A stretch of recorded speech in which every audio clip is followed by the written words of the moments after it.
Hello, good people, and welcome to Hillbilly Cat History, where today we're going to look at November 1976, the month after Elvis was recorded by Red West, and we're going to take a look at that month through the newsstand.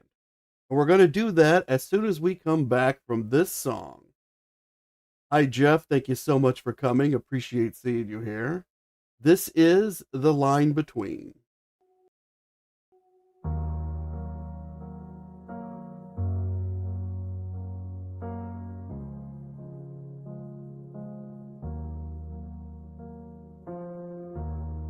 I hear the static rising like a storm behind your breath.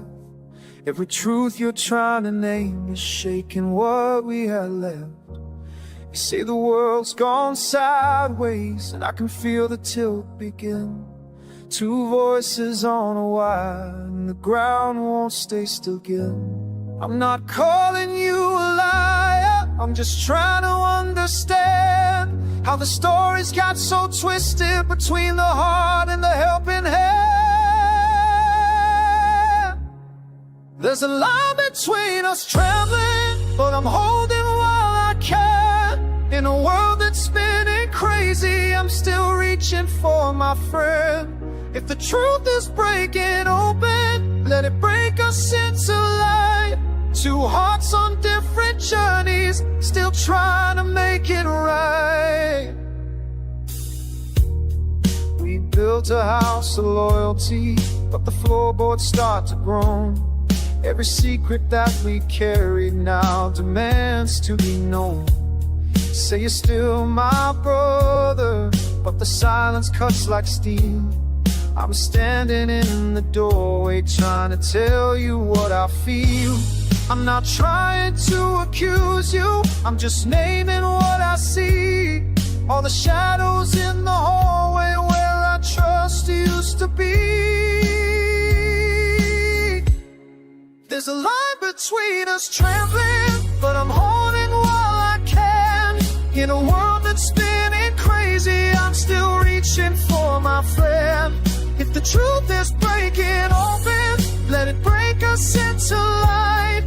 Two hearts on different journeys, still trying to make it right.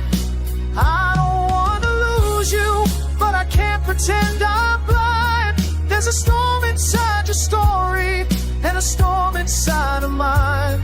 If we meet again in mercy, let the past fall where it may. I'll be standing in the open if you choose to walk this way.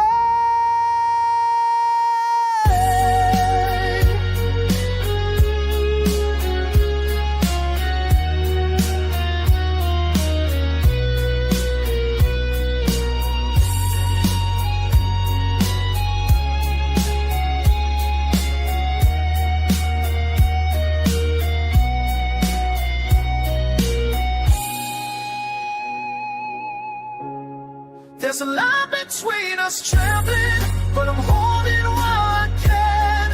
In a world that's spinning crazy, I'm still reaching for my friend. If the truth is breaking open, let it break us into light. Two hearts on different journeys, still trying to make it right. Yeah, the line between us traveling, but I'm holding through the night.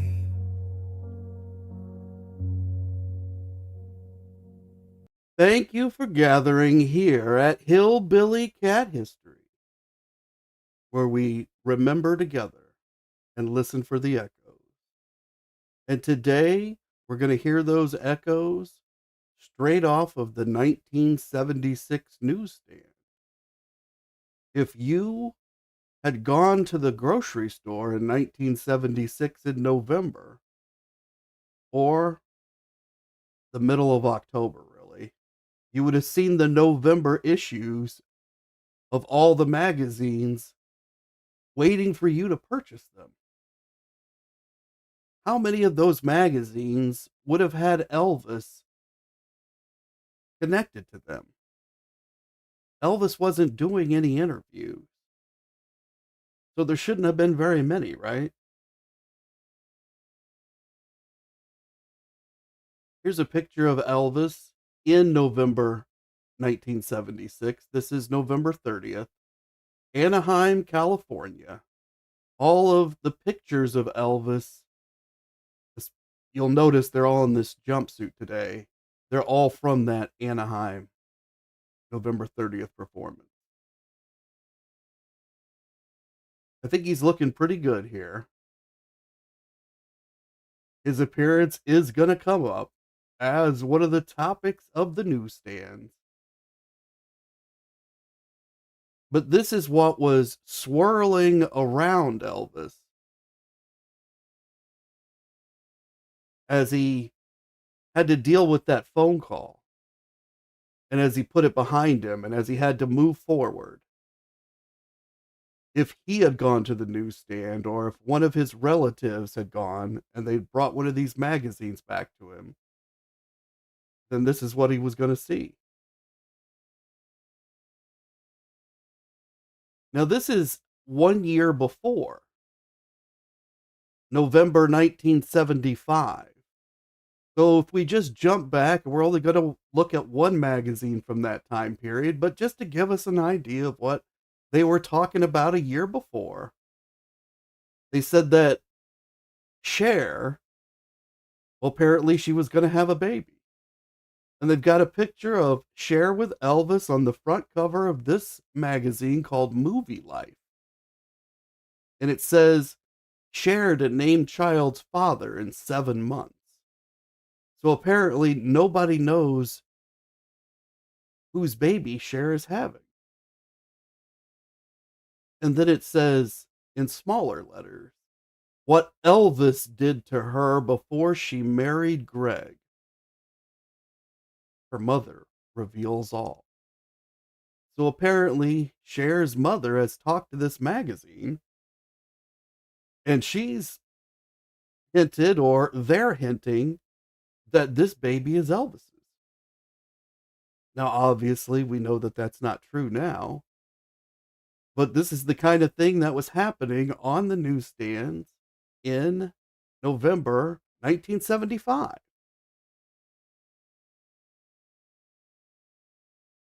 This was when Red and Elvis were still together. They hadn't even taken the Vail, Colorado trip yet that they talk about on the phone call. I believe this Presley Center Courts thing, it's already up and running to some extent because it opens in April. So that's all going on behind the scenes of this particular magazine. And this is one of the big stories in that magazine. Elizabeth Taylor, Richard Burton. If you'd lived back in this time period, you would know all about this particular romance. Here's another picture of Elvis. And you can see he's got on this unique cross. I'm not sure if that's the same cross that we've looked at other times. It has the same shape. But you also see he's got a medallion on. And you can just barely make out the fist in that it's on, I guess it's a piece of leather or a cord of some kind. It's got beads on it. That's the Dave Hebler medallion, the one that we were just looking at a couple of episodes ago. We saw a bunch of different pictures of Elvis. Well, he's got it on right here. November 30th, 1976. This is after the phone call.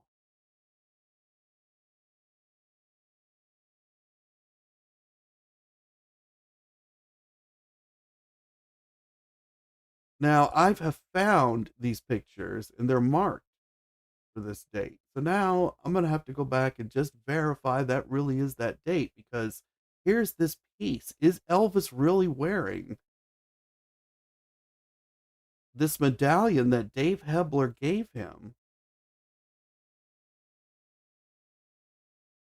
a month and a half after he's had this last phone call, and maybe even knew that Dave Hebler was listening to the recorded phone call or was on another line extension. You can also see he's got the TCB ring on. And there's a couple of different versions of the TCB ring. In one of the videos I've been playing that has JD Sumner in it, JD Sumner ended up with the original TCB ring. And it's not shaped like this. It's got a different shape. You see it in the video. This is the TCB ring that they took the diamond out of, and you can see how big it is. That Lowell Hayes took that diamond and he made that diamond into Ginger Alden's engagement ring.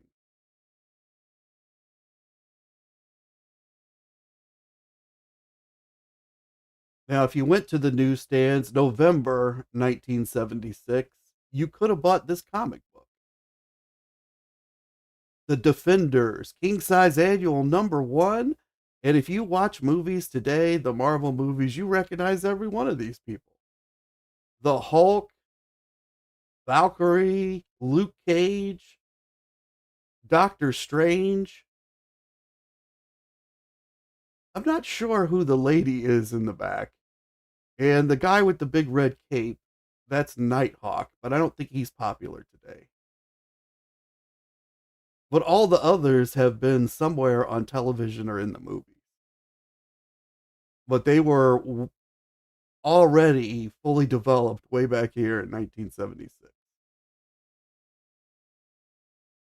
Here's Elvis on stage again. This time you can see his belt buckle, which is pretty fantastic. I think it's an American eagle that's in there, like a bald eagle motif, but I'm not sure. And the motif of the jumpsuit itself is Native American. It has feathers that are on it. And it has this design that runs around the neck. And it almost looks like a guitar strap.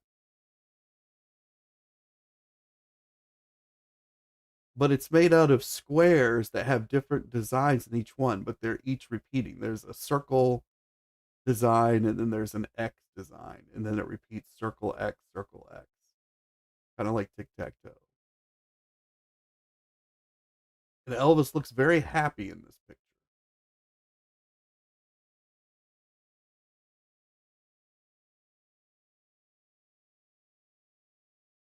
And Gunn says, nice white suit on Elvis in the beginning.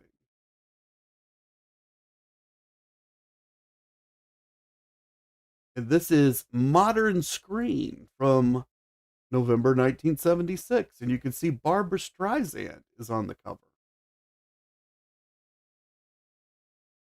Now, we know that Barbra Streisand has a little bit of history with Elvis. And this particular magazine says why Barbara lives with John but won't marry him. I believe this John they're referencing is the same person who Barbara wanted to direct the movie that she wanted Elvis to be in with her. And this particular magazine is indicating that there's problems with their romance. Elvis didn't really do that project. Maybe that had something to do with it. But of course, can we believe anything in this magazine? It also says Elvis won't tour without his Linda. Well, that would be Linda Thompson. And it says above that, intimate photos. Well, that sounds scandalous, right? Intimate photos. Elvis won't tour without his Linda, which would hint that Linda doesn't want to tour or isn't on tour or is being kept from tour for some reason. Here we can see the contents page.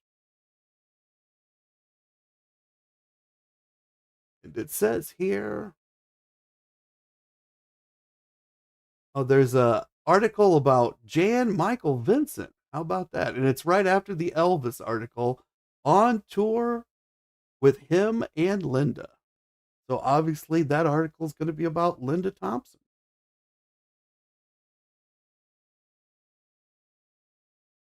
This is a picture that's in that magazine.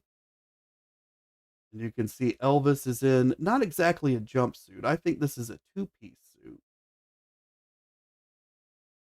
Maybe it is a jumpsuit, but I think it's two pieces and the belt covers up where it comes together. But it's got blue sleeves. Otherwise, it's white. I believe it's got a Native American head motif on the belt itself. And I think this is the same belt that we looked at in another picture. And if you look at it one way, the face is looking straight at you. And if you look at it another way, it's looking off to the right side. Hi, Jeff. Thank you so much for coming. Appreciate seeing you here. There's a picture of Dr. Nick. He's looking pretty happy here. Now, this is, of course, before Dr. Nick becomes famous, mostly at the point, the day that Elvis passes away, and then he becomes somewhat notorious after that. Not necessarily his fault, depending on how you look at everything. We haven't been through all those parts, but we know Dr. Nick. We've met him in many, many stories now. And if you haven't heard those stories, you wonder what I'm referencing, you can reach all of them through the channel Hillbilly Cat History. Just look for the live section, and that's where you'll find all of the hour-long documentaries.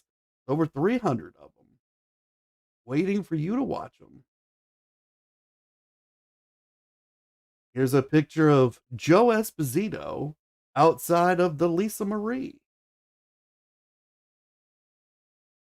So that situates this in time for you, although we already know it's November 1976. But obviously the picture was taken before that. Probably a few months. And Jeff says that Dr. Nick had style. Yeah, I'm just now noticing the shirt now that you bring that up. And it looks like he's wearing a chain, but you can't quite see it. When I went to the dojo, the Tiger Man Karate Dojo Museum, the first time that it was open, Trey Miller had on display a shirt that he had found. I think it was like in a thrift store or something in Memphis, and it had belonged to Dr. Nick. And it wasn't exactly like this, but it had a kind of that style, that 70s cool style. Swag, Jeff is saying. Yeah, it was definitely had a swag style.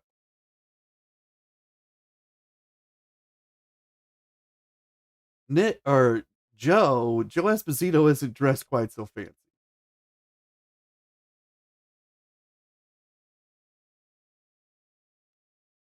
Other than his very large belt buckle, which was very fashionable at that point in the 1970s.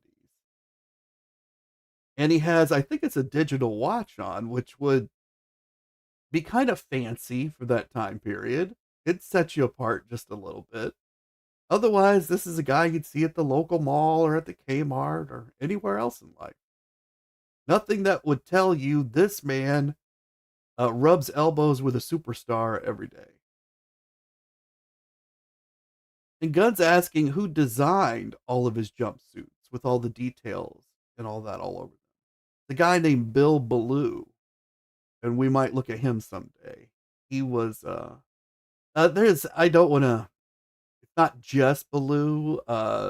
There's another guy whose name's escaping me at the moment. Lucet or Cluset or something like that. His early clothes were all designed by Nudie, who was famous for dressing entertainers, especially cowboy entertainers. And so some of the style is lifted from Nudie and then uh, those elements that Elvis really liked, they make it into all the other designs, like the rhinestones. That's really a nudie thing. But the designs of these jumpsuits themselves, they're really these two other guys.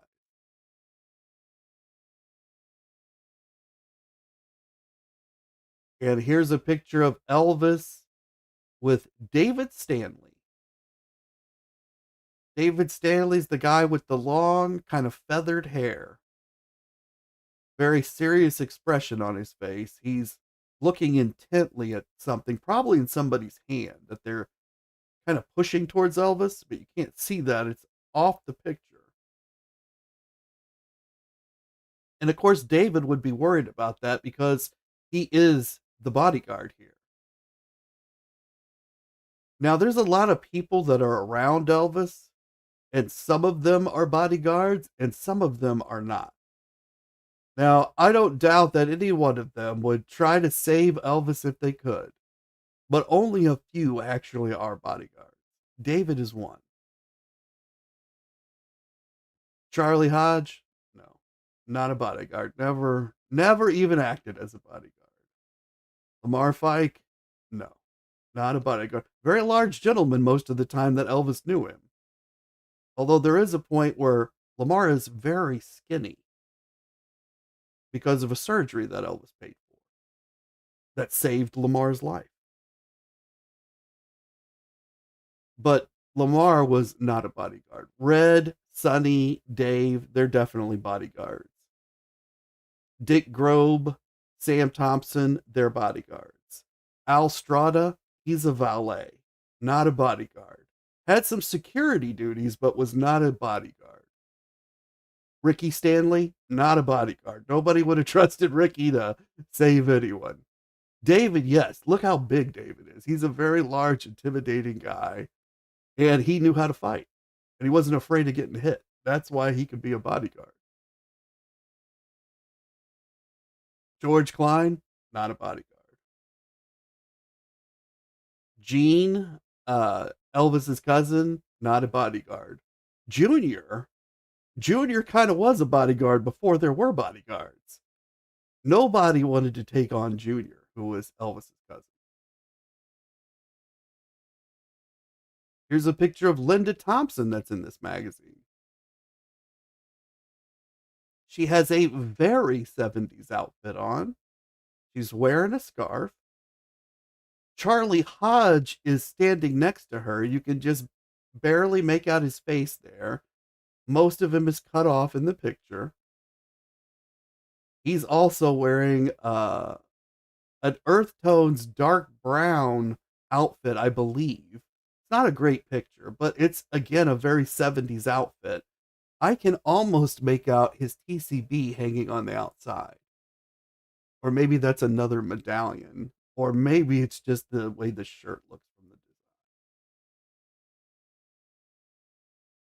But Linda's got some kind of floral print.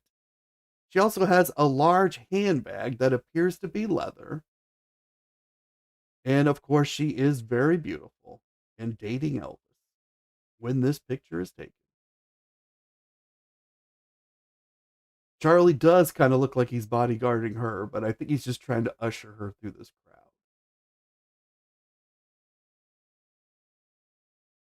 And Jeff's saying he believes the last guy's name was Blue, who designed the jumpsuit. It's Bill Ballou, which I'll spell that one. That one I can at least remember.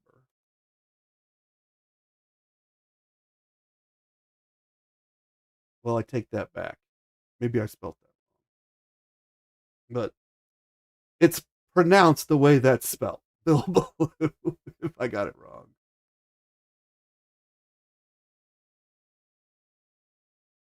Here's a picture of Elvis. Got his trademark glasses on.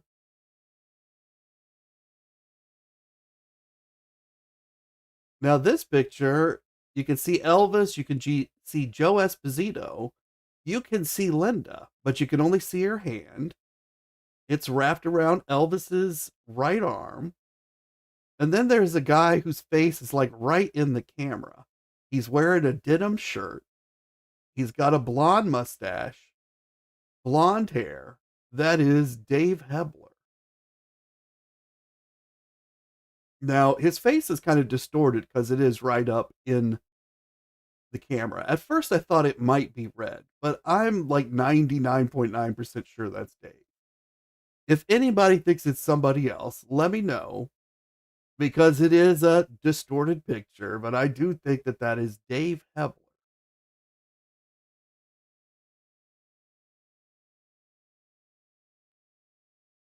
And this is inside a hotel room. It was Elvis's hotel room, and this is apparently whatever Elvis didn't eat for breakfast.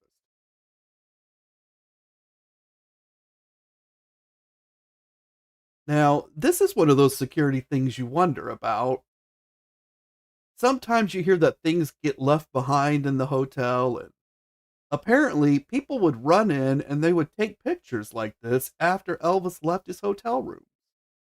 So, as security, would you have left this inside or did it matter? Or apparently not for this time because they got these pictures. Now, I wonder if that changes security for Elvis going forward because I don't remember ever having seen a lot of pictures of what's left on Elvis's breakfast table.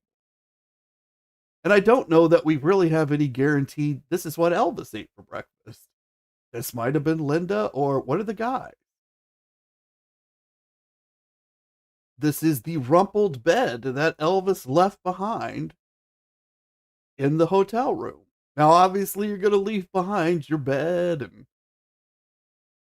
and the sheets and the other stuff, but somehow, before anything's been made in this room, or at least we're led to believe that it's before anything was made and then perhaps re-rumpled. It even appears Elvis left the light on the way out. So you just have to ask yourself how realistic are these pictures? But this is the room he stayed in. I mean, at least we can say that much. Did Elvis leave the sheets rumpled just like this? I don't know that we can go that far. Perhaps.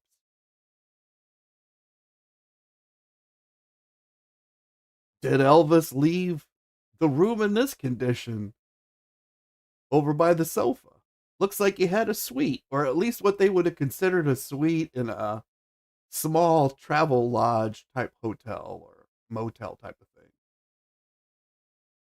And I'm not really sure even where this is that they've taken these pictures, but there's an ice bucket that's out there. It looks like there's an empty beer on the table.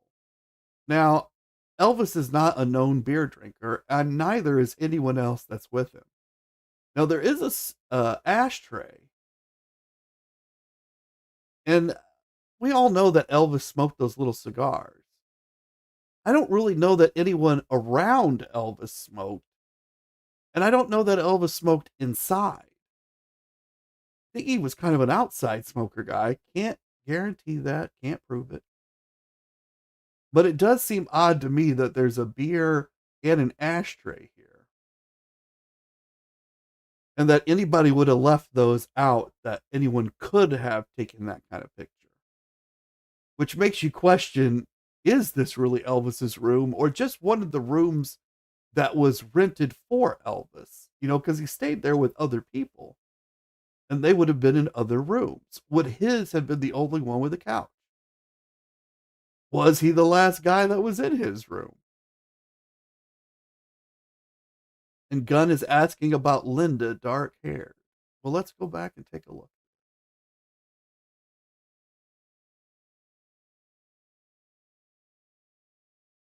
So I think Linda is blonde here, but that the way the picture is taken and as dark as the picture is, she comes out looking like she has brown hair. But if you look at the people in the background in Charlie, they have brown hair and it's completely black in the picture. So I think it's just the way that the picture is. So she's always had that well, it's kind of a deeper, darker blonde than other types of blonde. Now she sometimes had really bright blonde, but I think most of the time she went towards something like this. I'm not a Linda Thompson expert, so if any of you are out there, let us know how Linda normally kept her hair. Here's a picture of the article. Got some of the text here. Let me see if I can pull it up. And it says Elvis Presley is over 40 now. He is sometimes overtired and nearly always overweight. And for reasons never disclosed, he has a doctor in constant attendance when he tours. So they didn't know back in November 1976, at least the fans didn't and the press didn't, that Elvis was sick. That he needed that doctor because he was sick. And he's just told Red on the phone call that we heard that there'd been a scare about a year before, but that the condition persisted. They hadn't done any surgery. I think Elvis always hoped it was something that would just clear up and go away. And Jeff says that Charlie smoked quite a bit. That's a good point, Jeff. Good point. I have to believe he didn't smoke inside of Graceland, though. But good point. I have no idea, to tell you the truth. I really do not know.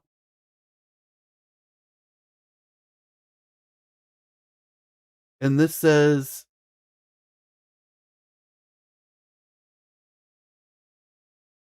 yet in a strange way, it is almost as though 20 years of time have frozen with Elvis.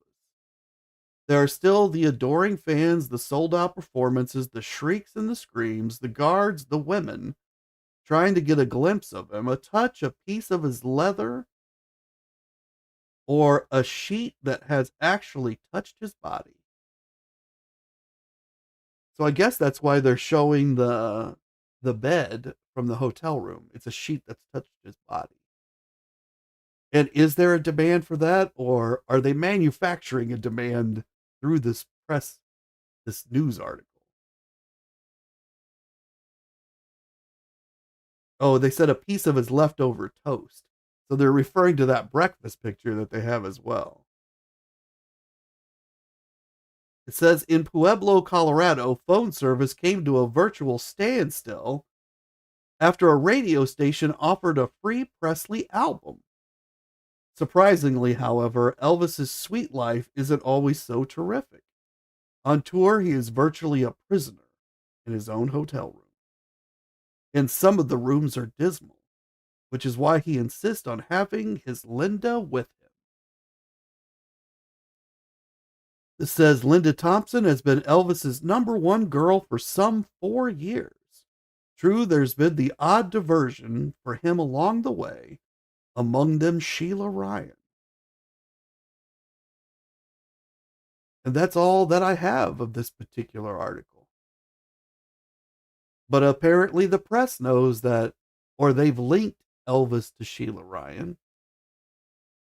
And we've seen a book where Elvis has written annotations to Sheila Ryan. Copy of The Prophet, a book that Elvis loved. Here's another picture of Elvis on stage.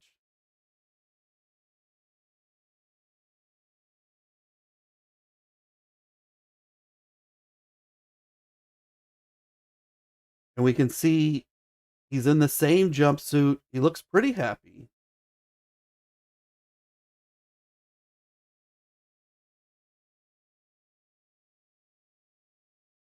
Looks like he's talking to somebody in the crowd. Or he's at least making eye contact and smiling with them. He's engaged in some way.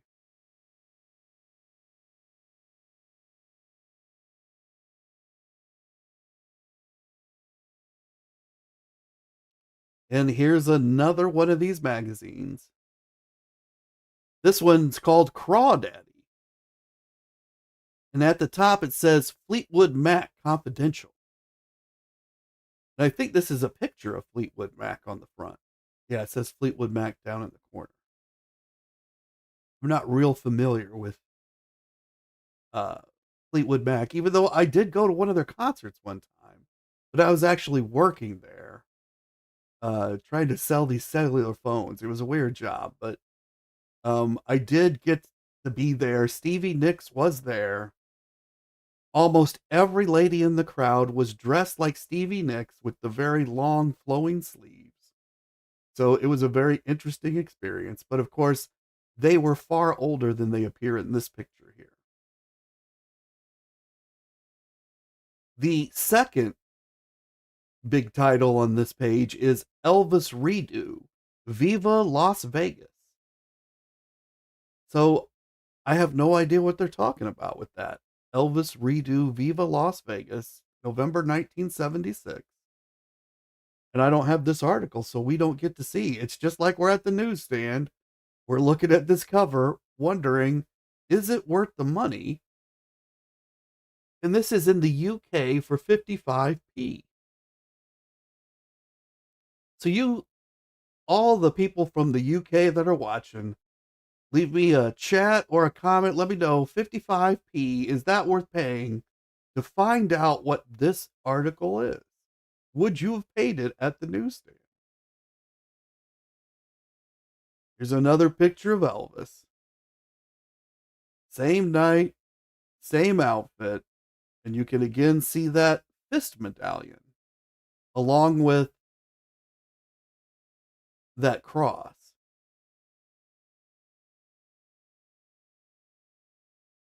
You can see another ring that he's wearing as well.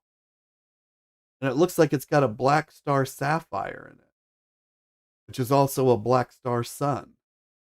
Elvis really liked black star sapphires. And one of these days, I'm going to tell you guys stories about these black star suns.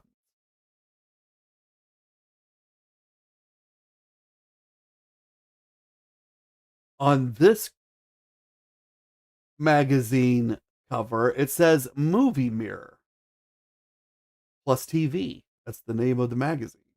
Marie Osmond reveals wedding plans, the love vows she's already taken.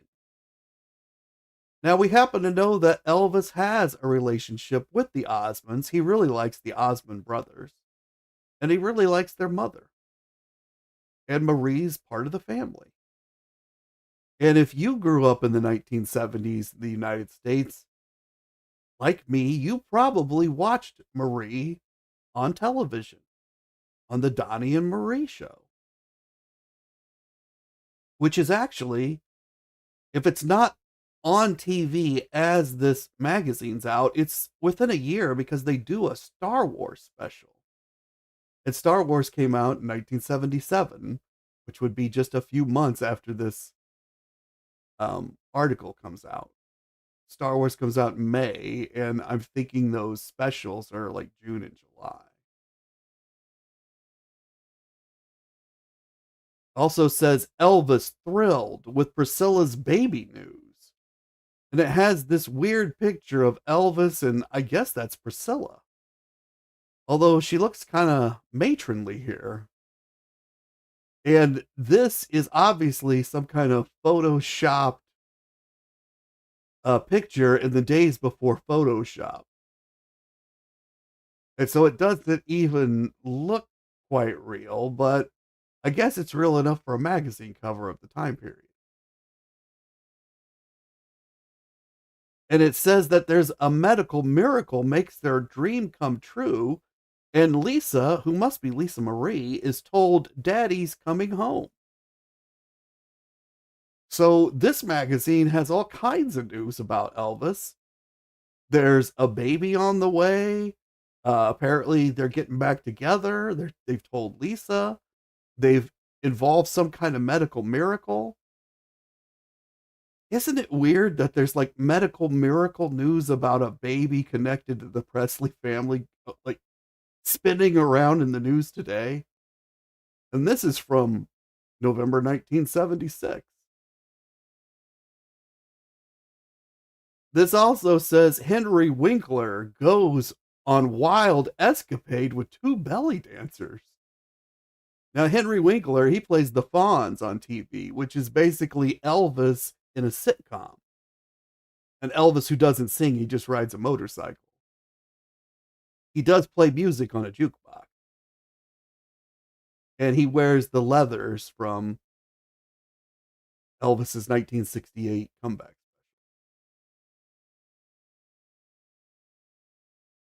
Well, we don't have that article either. We're just at this newsstand looking at these magazine covers. Can you imagine if you were Elvis and you went to the newsstand or passed one and saw these things? And it says Movie World. That's the name of this magazine. November 1976, Elvis weds in quickie ceremony. And it's got a picture of Elvis. I think he might be wearing the same jumpsuit we've been looking at. There's definitely some kind of Native American motif going on, but he's wearing a dark jacket over it. So we can't quite see the whole thing. I think I see that medallion, that Dave Hepler medallion, and that same cross, which would indicate if he's wearing this on November 30th, and this picture was obviously taken before that, this is an outfit he likes. Definitely got to do more looking at that now. And this says Elvis weds in quickie ceremony. Who is the bride? Why he had to marry. And how he broke the news to Lisa. That must be Lisa Marie again. And there's a picture, I think that's Linda Thompson. And I think the other one is Priscilla. And underneath it says, contest, win a very personal gift from David Soul. David's the guy from Starsky and Hutch. He's the blonde one, the good looking one. The one who never solves any of the mysteries.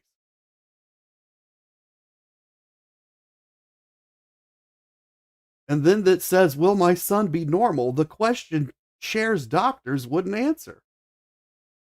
Now that's kind of surprising because last year, 1 year ago, we heard that was Elvis's baby. And now that baby has complications. This also says Lee Majors, he sent Farrah out to work. That'd be Farrah Fawcett. And now she won't come home. Now I used to live in Fort Lauderdale, and if you take a tour of the Intercoastal, which is a wide waterway that's in between the ocean, and then there's an island, and then there's the Intercoastal, and then there's Florida.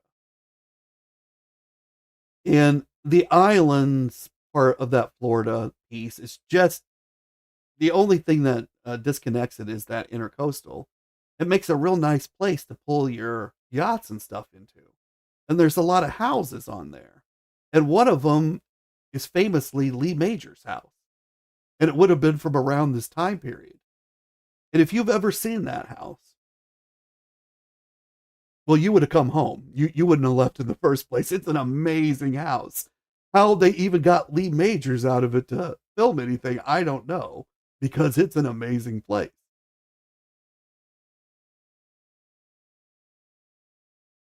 Now, Lee Majors, he was also known at this time period as the $6 million man, the Bionic Man. And this also says on the cover, Lindsay Wagner's dream comes true. There's a baby on the way. Well, Lindsay Wagner, she's the Bionic Woman. So whoever is putting together the front covers for this magazine, even if they don't have a single shred of truth, but they're putting together some very enticing magazine covers. Hi, John. Thank you for coming. Appreciate seeing you here. And John says that suit usually had an Indian chief on it. Weird. Well, it's a really bad picture, so depending on the exposure, we may just not be able to see anything. And John's saying the belly buckle, the belt buckle. Sometimes he switched these belts up. He was known to do that with the jumpsuits.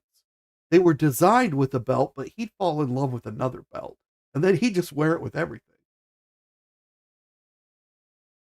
Hi, Mark. Thank you so much for coming. Appreciate seeing you here.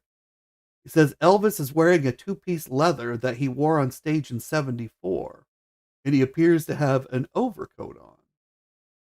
Oh, you're saying that that the jumpsuit's made out of leather? I mean, I can kind of see that. That's pretty interesting. That's got to be awful hot, though. And David's saying that it was, hi, David, thank you so much for coming, that it's 50p for a pint in the UK back then. So you could have had a pint or you could have had this magazine. Probably would have gone for the pint. Well, this one is 75 cents in the US, but the other magazine, yeah. Not sure. I'm thinking I would have might have gone for the pint.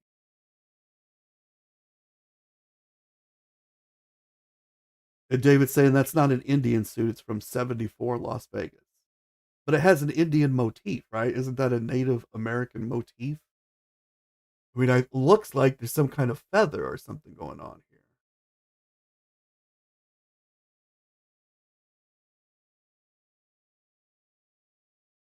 The Kinpo suit over the jumpsuit. Oh, this is his Kinpo G.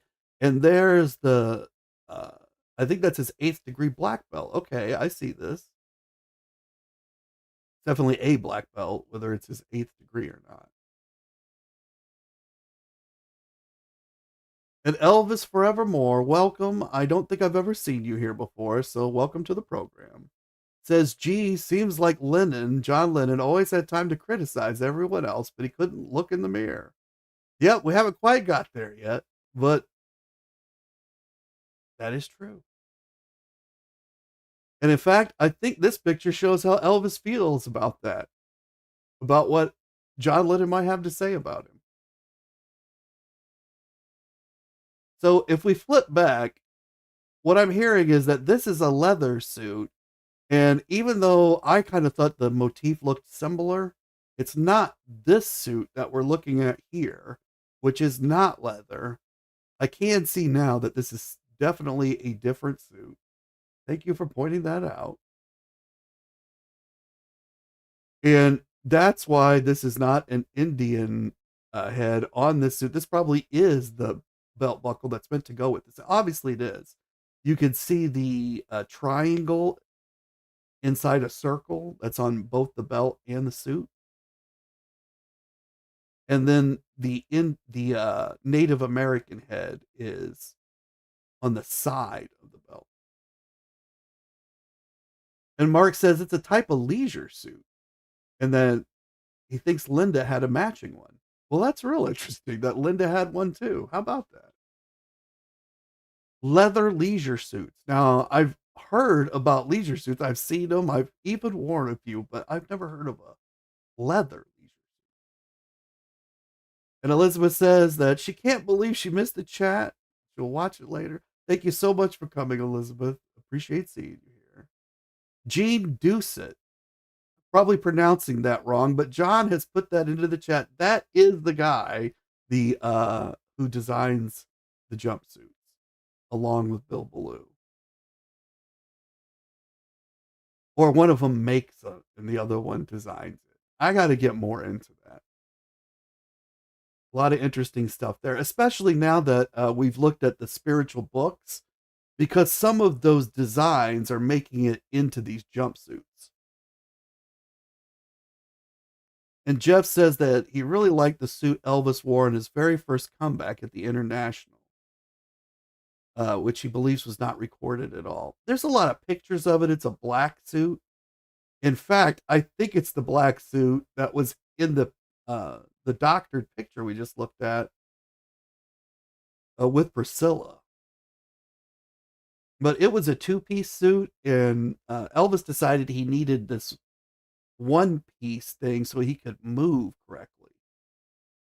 It was to facilitate his karate moves. Now, this is an interesting magazine. It's Rona Barrett's Gossip magazine. Rona Barrett will, on the day Elvis passes away, start going around on the news circuit saying that he died of drugs.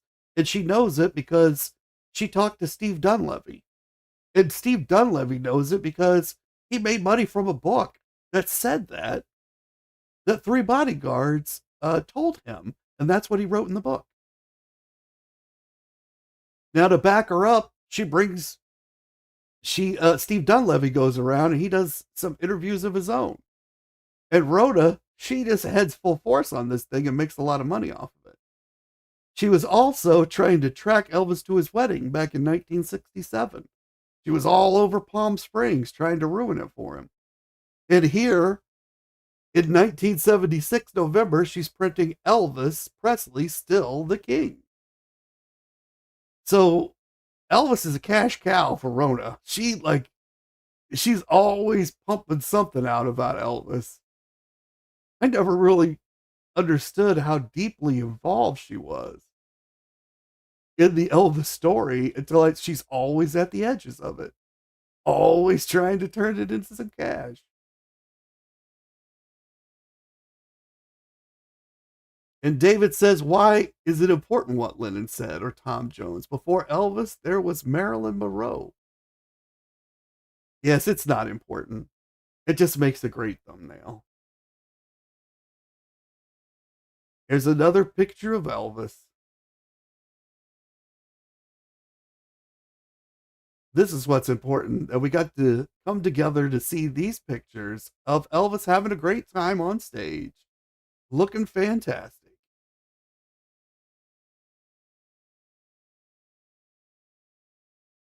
And Gunn says that Lennon once said, before Elvis, there was nothing. That's right.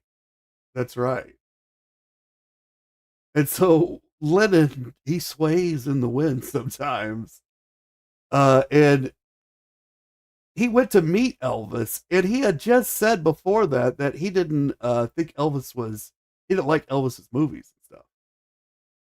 And so he's all over the place about Elvis, and he does idolize Elvis. John Lennon grew up with his aunt, and his aunt says that he would drive her crazy talking about Elvis. Just wouldn't stop. Everything was Elvis, Elvis, Elvis. Now, in this Teen Talk magazine, we can see that Elvis has been in prison. Now, what are they talking about? I'm not sure, but Paul McCartney thought he was dying. And that's right under Elvis in prison. Does Paul McCartney think Elvis is dying? I think what they're trying to say is Paul McCartney thought Paul McCartney was dying from something, but they put these two titles together, and now you've got layers of meaning. Love Machine talks to Earth, Love Machine talks, David Bowie falls to Earth.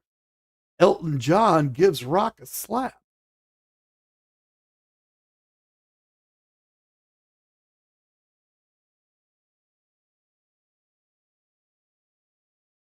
Bob Dylan's in this magazine. Now, if you don't know Bob, he wrote basically every rock and roll song you've ever heard. Not any of Elvis's songs. I don't believe Elvis recorded any of Dylan's songs. I'd have to go back and be sure. But Dylan was a force at this time in rock and roll. And David says that George said, we wanted to see Elvis in jeans singing Got a Lot of Living to Do. And Ringo said he was stiff as a board in Las Vegas in the mid-70s.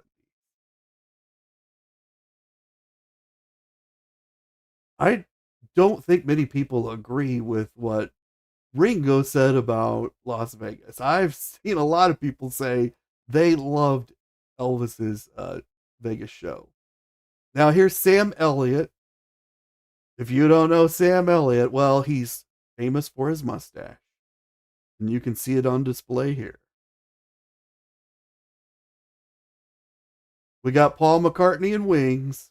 I think this article talks about how he thought he was going to die or something, but you can see Paul, he's smoking a cigarette. Wings is the name of the band that Paul forms after the Beatles. So he's linked to John Lennon.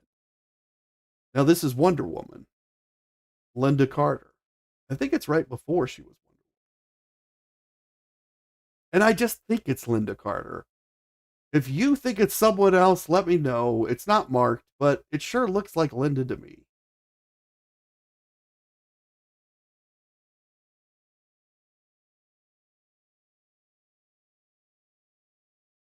And there's Elvis Looks like he might be tapping the microphone or something.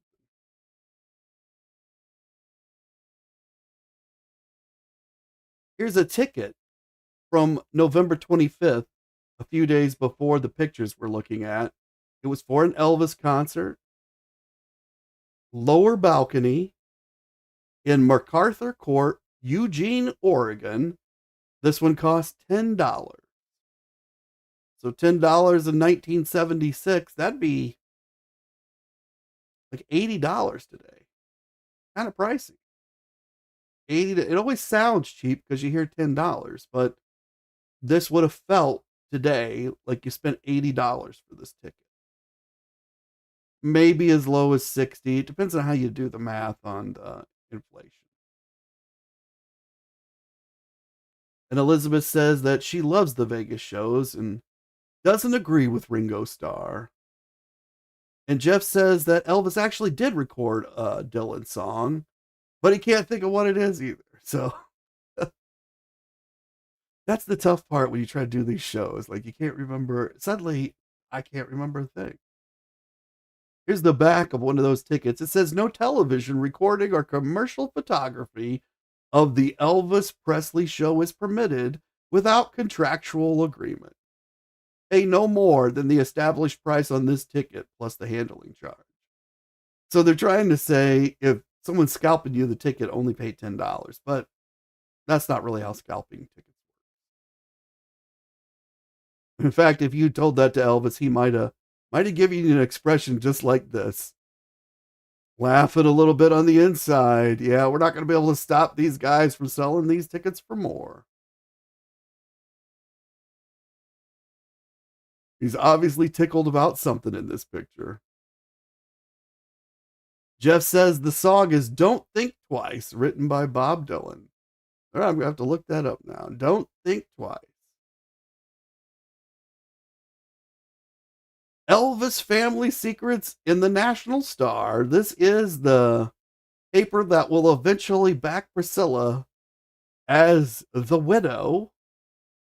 They'll move her from ex-wife to abandoned lover to widow. All in like one issue. The month after Elvis passes away. But here, they're delving into Elvis Family Secrets, an intimate look at the women he loved. Stepmother talks for the first time. So November 1976, Dee and Vernon, they're on the outs. And it sounds like Dee Stanley, although it doesn't say Dee Stanley, like maybe she was talking. Is it Dee? I don't know. We don't have the insides of this one at this time. But we can see there's a picture of Priscilla, there's a picture of Linda Thompson, and there's a picture of Ginger Alden. November 1976. This is like November 28th, I believe, is the date that this is printed. Elvis met Ginger earlier that month, like the 12th or something like that. I mean, so this is like a week or two after he's met her. And the Star has her picture on the cover. Could you imagine that? Like, how do they know? How did they even get this picture? This must be something she has out there for whatever she was doing when she met Elvis. I know she was in beauty pageants or something of some kind. But it looks like a professional picture.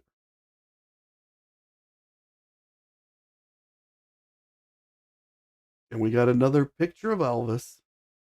That's from inside the Star magazine, I believe. And he's wearing I think they call this the Aztec suit, but it's the one that he's going to favor through most of 1977.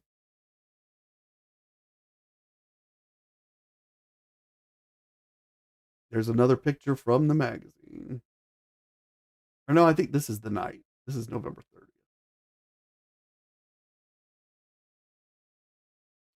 All right, I'm going to speed through these next few pictures. We might come back and look at these again someday.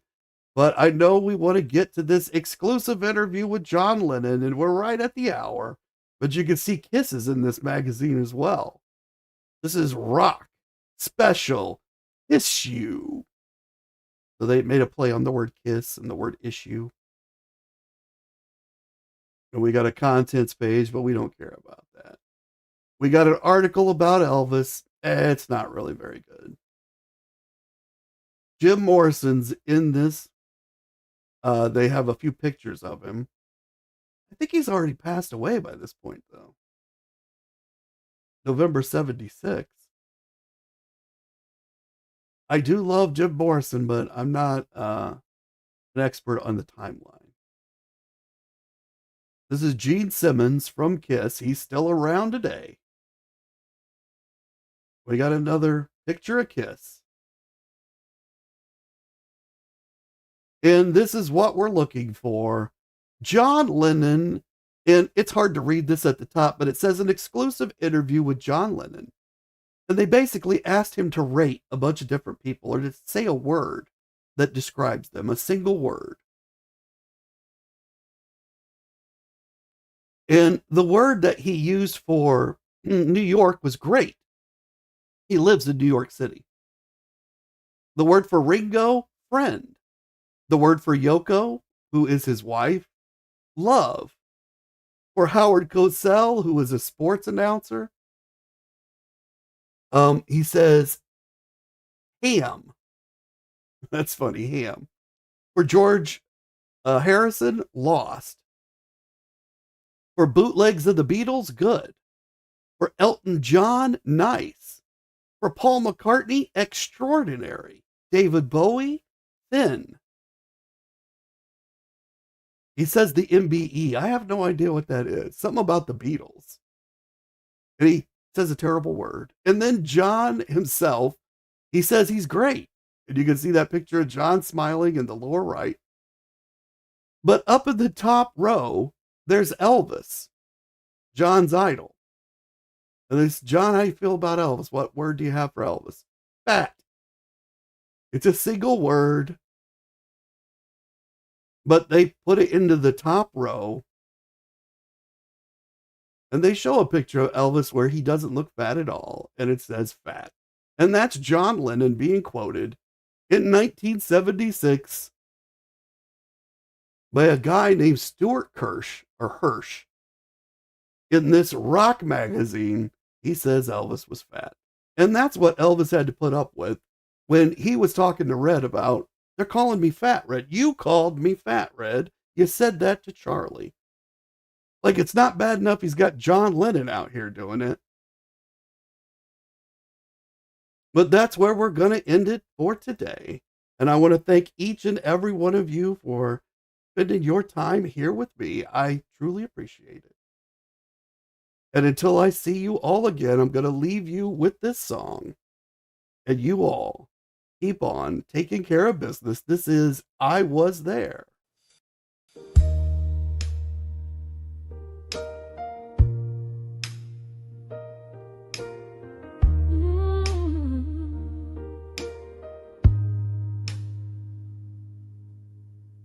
Midnight lights, rhinestone fire, Arabian suit burning with desire.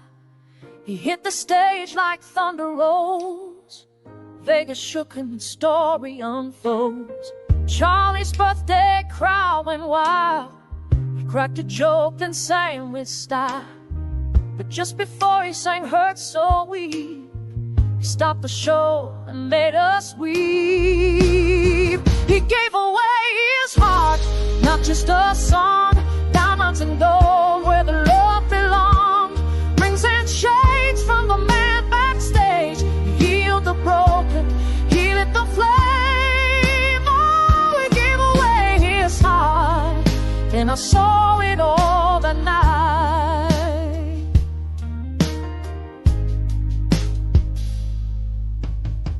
I can hear the man step near. Elvis smiled, the crowd could hear. Thanks to you, we raised the light. 17,000 hearts took flight. Then back behind the velvet door, he gave away a little more. A music ring, a boxcar shine, a suit that held a sacred time.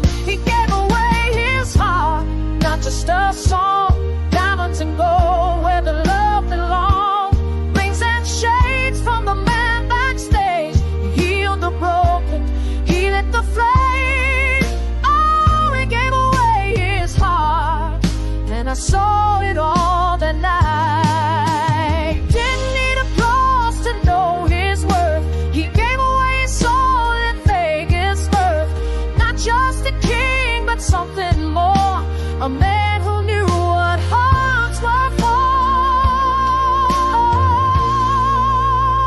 He gave away his heart, not just a song, pieces of love where the brave belong. Ritual gifts from the man backstage.